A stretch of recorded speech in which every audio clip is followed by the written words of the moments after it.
Baik, Assalamualaikum warahmatullahi wabarakatuh. Perkenalkan, nama saya Faisya Al-Fajri dengan NIM 22338012. Pada kesempatan kali ini dalam mata kuliah proses manufaktur, saya akan menjelaskan mengenai casting proses. Apa sih itu casting proses? Casting proses atau pengecoran adalah proses manufaktur tradisional. Ini melibatkan menuangkan bahan cair ke dalam cetakan yang telah dirancang sebelumnya untuk membuat benda padat. Metode ini merupakan hal mendasar di berbagai industri dan telah dipraktikkan selama berabad-abad. Cetakan biasanya terbuat dari bahan seperti pasir, logam, atau keramik. Bahan cair berbentuk rongga cetakan dan mengeras. Setelah dingin, cetakan dikeluarkan, memperlihatkan produk akhir. Pendekatan ini memungkinkan dimensi yang tepat, detail yang rumit, dan bentuk yang kompleks. Ia banyak digunakan dalam industri seperti otomotif, dirgantara, konstruksi, dan seni, menciptakan komponen yang beraneka fungsional. Kemudian kita masuk ke bagian yang terlibat dalam proses pengecoran. Yang pertama itu ada inti. Ini digunakan untuk membuat bentuk kompleks dan bagian berongga pada cetakan. Selanjutnya ada sistem gating yang merupakan saluran dan gerbang mengontrol aliran material cair. Kemudian riser yaitu rongga tambahan yang mengkompensasi penyusutan selama pemadatan. Selanjutnya sistem ventilasi. Ini memungkinkan udara dan gas keluar dari rongga cetakan. Selanjutnya ada labu cetakan, yaitu rangka kaku yang menopang cetakan selama pengecoran. Kemudian alat cetakan. Ini digunakan untuk mengemas, membentuk, dan menghaluskan cetakan.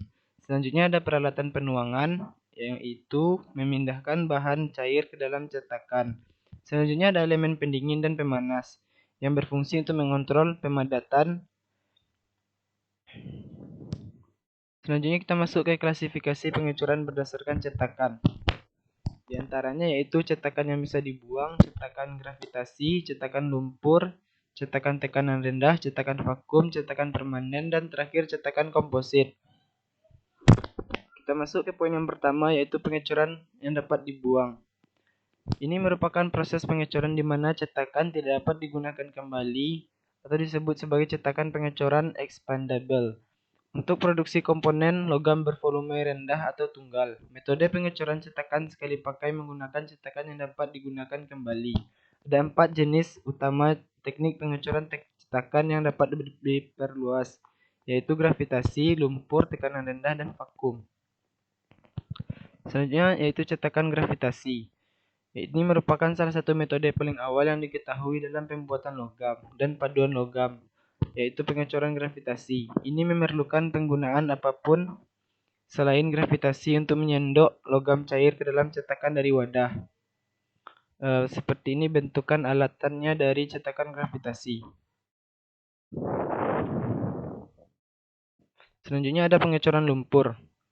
Teknik pengecoran cetakan tradisional seperti sluice casting atau pengecoran lumpur mencegah logam cair mengeras sepenuhnya dalam model. Logam cair yang tersisa dituang setelah ketebalan yang dibutuhkan tercapai. Pengecoran lumpur berguna untuk pengecoran benda berongga seperti ornamen, komponen, dan bagian dekoratif. Logam tersebut dicairkan seluruhnya sebelum dituangkan ke dalam cetakan dan diberi bentuk yang diinginkan. Untuk melapisi pinggirannya, putar cetakannya. Logam cair yang tersisa dituang keluar dari wadah setelah logam mengendap di dalam cetakan. Akibatnya, di dalam cetakan logam cangkang berongga tercipta. Kemudian cetakan tekanan rendah. Modifikasi pada cetakan injeksi standar adalah cetakan bertekanan rendah atau LPM. Seperti namanya, bagian-bagian dicetak pada tekanan yang lebih rendah memungkinkan enkapsulasi yang lembut pada rakitan elektronik yang rumit. Metode pencetakan bertekanan rendah dengan bahan poliamida dan polyolefin atau pelelehan panas sering digunakan untuk membungkus dan melindungi komponen elektronik dari lingkungan, seperti papan sirkuit. Barang elektronik dimaksudkan untuk terlindung dari getaran, kelembapan, dan kotoran. Kemudian cetakan vakum. Lapisan plastik yang dipanaskan dan diregangkan dipaksa ke dalam cetakan dengan permukaan tunggal menggunakan tekanan vakum dalam cetakan vakum yang juga dikenal sebagai pembentukan vakum. Pengisapan menahan lembaran plastik pada cetakan sementara plastik dipanaskan hingga mencapai suhu pembentukan, sehingga cetakan dapat memperoleh bentuk yang diinginkan.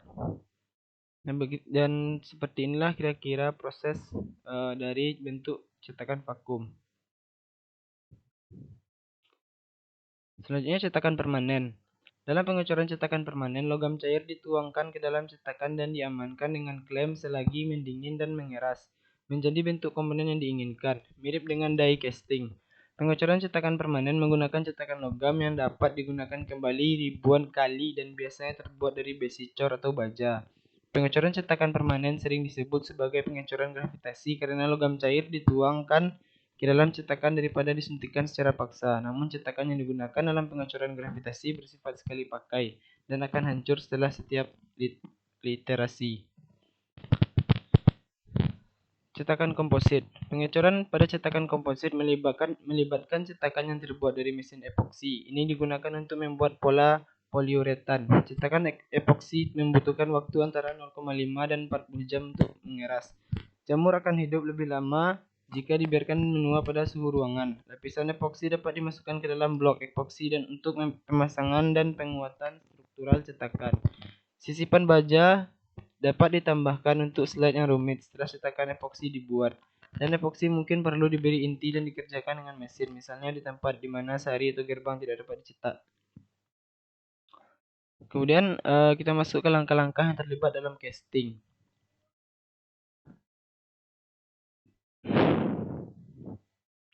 Yang pertama yaitu pembentukan pola.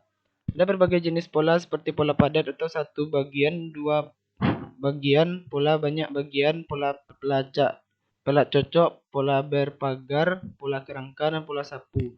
Pola adalah replika benda yang akan dituang dan digunakan untuk proses pengecoran.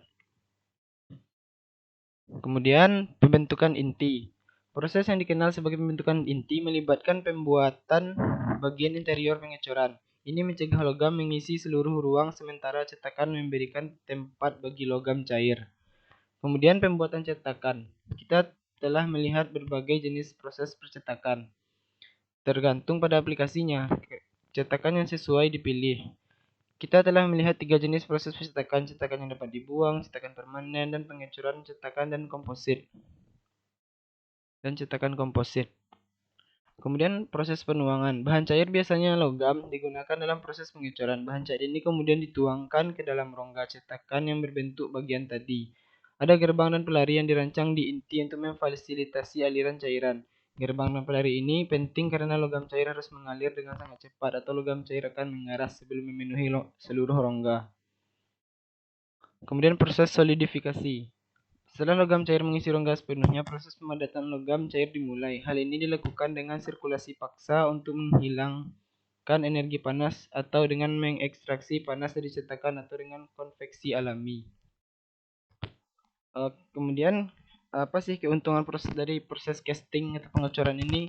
Yang pertama, hasil kerja yang lebih mulus, kemudian produksi yang lebih cepat, toleransi ketat, perkakas yang terjangkau, kemudian kisaran ukuran luas, variasi bahan, kemudian dimungkinkan untuk membuat bentuk yang rumit. Ini adalah metode yang paling terjangkau untuk memproduksi berbagai bentuk, ukuran, dan karakteristik mekanis. Jika ada keuntungan, biasanya juga ada kekurangannya. Kekurangan dari proses pengecoran atau casting ini adalah kemungkinan kesalahan yang tinggi dan dalam keadaan tertentu tidak mungkin memperbaiki kekurangannya tersebut. Kemudian, pengecoran tidak menghasilkan dimensi yang sangat akurat dibandingkan dengan proses pemesinan presisi. Yang ketiga, pengecoran pasir. Metode pengecoran yang umum biasanya membutuhkan banyak tenaga kerja. Baik, mungkin hanya itu mengenai casting yang dapat saya sampaikan. Atas kekurangannya saya mohon maaf.